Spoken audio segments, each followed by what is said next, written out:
ఏలూరు గ్రామ ప్రజలకి విజ్ఞప్తి అండి. నేను తూర్పు వీధి గంగానమ్మ జాతర మహోత్సవాల్లోని కొర్లాంకమ్మని అధిరోహించింది నేనే. అయితే ఇప్పుడు ప్రస్తుతానికి సోషల్ మీడియాలోని ఒక ప్రచారం జరుగుతుందండి. ఏంటయ్యా అంటే కొర్లబండిలో కూర్చున్న వ్యక్తి మరణిస్తాడు, ఏంటి ఆయనకి ఆపదలు వస్తాయి, ఆటంకాలు వస్తాయి, ఆయన చనిపోతారనేది ఇది ఒక అపోహ అండి.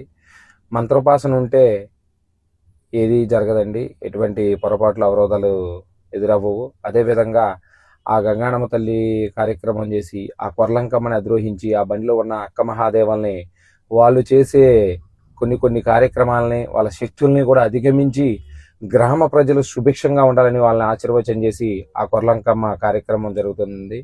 కావున ఆమెకు మంత్రోపాసన ఉంటుందండి, ఉపవాస దీక్ష ఉంటుందండి. 2 రోజులు ముందల నుంచి కూడా ఏమి ఆహారం తీసుకోకుండా నిష్ఠాగరిష్టగా నేల మీద పడుకుంటా ఆ అమ్మవారి కార్యక్రమం చేయాలండి. కొందరు మాలోని పూర్వీకులు కొంతమంది ఏమైంది అని చెప్పి వాళ్ళు ఇష్టానుసారం ముందాక్కుంటా బండిలో కూర్చొని ముందాక్కుంటా వాళ్ళు ఉపవాసాలు లేకుండా చేయటం వల్ల ఒకళ్ళిద్దరు మరణించారు. కాకపోతే మరణించడం అనేది అవాస్తవం.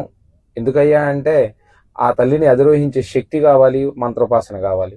దానివల్ల ఏ విధమైన ఇబ్బందులు రావండి. నేను 23 కొర్ల బండి ఎక్కానండి, ఇది 24వ బండి అండి. బలిచేటలు ఒక 70 బలిచేటలు తాగేసానండి.